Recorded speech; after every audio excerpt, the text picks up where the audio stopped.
Bonjour, aujourd'hui on va se retrouver sur un reportage sur le Forum des métiers. On va commencer par poser une question à une élève, Alicia. Bonjour Alicia. Bonjour.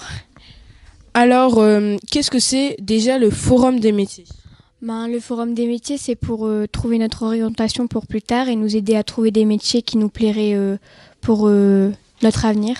On se retrouve avec Madame Laouste qui est avocate. Oui, bonjour. C'est quelle étude pour faire ce métier? Alors bien entendu, des études de droit forcément. À minima, c'est un bac+8. Et c'est difficile ou pas de trouver un métier d'avocat quand on a fini ses études?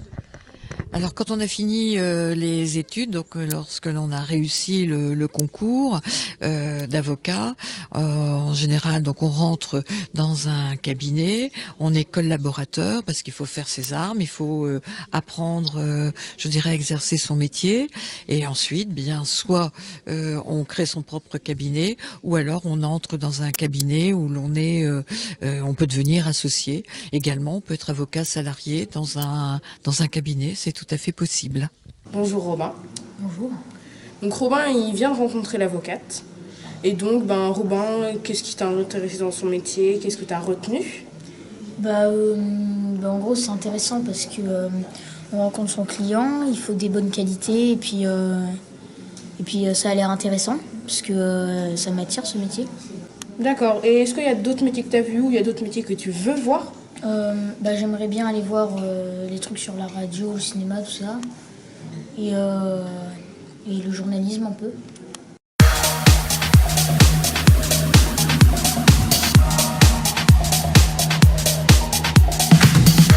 Bonjour. Bonjour. Donc, vous êtes Monsieur James, c'est ça? Tout à fait. Vous êtes chef d'équipement audiovisuel. Et ça consiste en quoi, en fait, votre métier? Alors moi, je mets en place techniquement des dispositifs audiovisuels sur des tournages en tout genre. Donc ça peut être par exemple un tournage de sport, un tournage de divertissement, plein de sortes de choses. Dès qu'il y a besoin d'un dispositif un peu particulier en audiovisuel avec, on va dire, plusieurs caméras, plusieurs micros, de mettre tout ça en place pour réussir à faire un tournage. Quel est le rôle des professeurs pendant cet événement? Eh bien, tout d'abord, c'est accueillir les élèves et les parents éventuellement, les guider pour leur expliquer quoi faire. Et ensuite, certains professeurs accompagnent les élèves auprès des exposants afin de les accompagner, tout simplement de les guider. Toi, tu as déjà des petites idées Oui, j'ai rencontré une éducatrice et un éducateur qui m'ont aidé pour savoir les métiers qu'on devait faire. On a une feuille, on doit la remplir. Et est-ce qu'il y a des métiers que tu as vraiment envie de visiter ou... Le secours et la défense, tout ce qui est médical et social.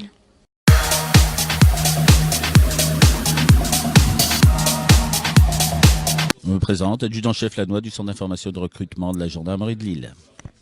D'accord. En quoi ça consiste, votre métier? Alors actuellement, là je parle simplement pour le Centre d'information de recrutement. Ma mission c'est de prospecter, d'informer et de recruter les futurs gendarmes. Sinon à côté, pour le travail purement gendarme, il y a quatre missions principales pour la gendarmerie. Des missions de sécurité publique, donc de police secours, d'intervenir au profit de la population. Des missions de sécurité routière, qui consistent à contrôler les véhicules et les conducteurs, voir s'ils sont en règle par rapport au code de la sécurité routière. Des missions judiciaires qui consistent donc à recueillir les plaintes, à constater les infractions, identifier les auteurs et les conduire devant la justice. En plus de ces trois missions, nous avons aussi des missions militaires, puisque il ne faut pas oublier que la gendarmerie, c'est l'armée, donc nous avons statut militaire. Il y a différentes sortes de pompiers, on a cru ça. Non, du coup il y a plusieurs sortes de pompiers, donc tu as tous les pompiers qui sont militaires, donc la brigade des sapeurs-pompiers de Paris et le bataillon de Marseille, donc ça c'est tout ce qui est pompiers militaires.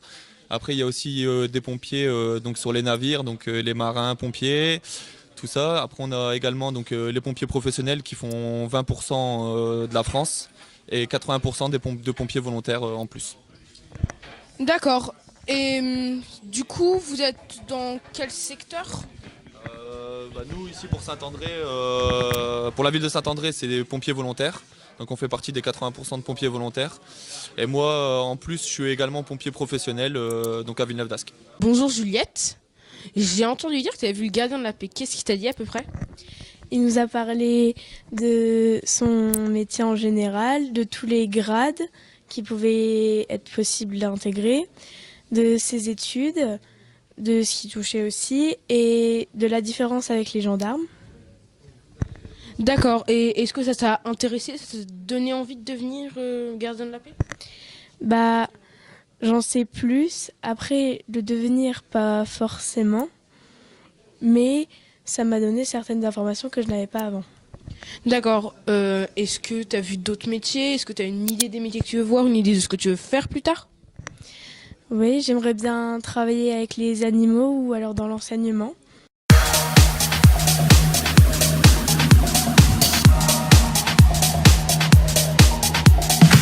On est maintenant avec Monsieur Léniel, qui est plombier chauffeur. Bonjour. Donc, en quoi consiste votre métier? En quoi consiste mon métier? Apporter de l'eau à tout le monde et le gaz et notamment le chauffage aussi également.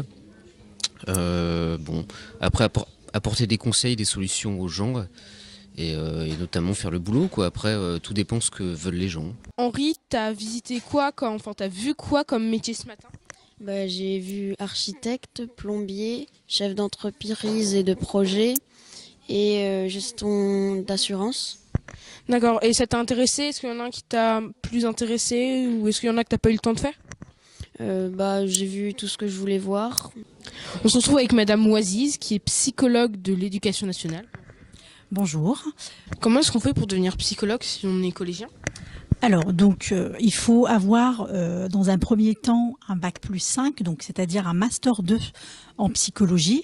Alors, pour mon propre parcours, j'ai un master 2 en psychologie du travail, avec une spécialité qui est évaluation psychologique des personnes et des systèmes. Donc, une fois le master 2 donc, est validé, on passe le concours pour devenir psychologue de l'éducation nationale. Et quand on obtient le concours, donc on est en formation pendant 1 an au centre de formation de psychologue de l'éducation nationale. On est maintenant avec Madame la maire de Saint-André et Madame Couturier, l'organisatrice de ce forum des métiers. Ça a pris du temps à organiser ou pas? Eh bien, écoute, on a commencé à travailler sur ce forum au mois de décembre. Ah oui, quand même. Et quelle est l'initiative à la base? Eh bien, écoute, tout ça, ça intervient dans ce qu'on appelle le parcours à venir des élèves, c'est-à-dire qu'on cherche à proposer aux élèves un maximum de possibilités, d'ouverture, qu'ils puissent voir beaucoup de professionnels pour ensuite choisir une orientation qui leur convienne et dans laquelle ils vont pouvoir réussir. D'accord, merci. Et qu'est-ce que vous en pensez? Alors en tant que maire de la ville de Saint-André, je suis particulièrement ravie de venir à ce premier forum des collégiens organisé dans un établissement public, le collège Jean Moulin. Je trouve que c'est une initiative excellente. Donc je remercie en particulier les organisateurs, les professeurs, les nombreux professionnels qui sont mobilisés à la réussite donc de cette manifestation. Moi-même, je suis mère maintenant, mais je suis également sage-femme de métier et j'ai participé à des forums pour expliquer mon métier de sage-femme. C'était Dimitri, j'ai présenté le forum des métiers, c'était un reportage. À la caméra, il y avait Manon Dolatin-Fré et il y avait sa petite sœur, Suzon, qui nous aidait. Donc merci d'avoir regardé, abonnez-vous, mettez en commentaire, likez, bref, abonnez-vous quoi. Salut!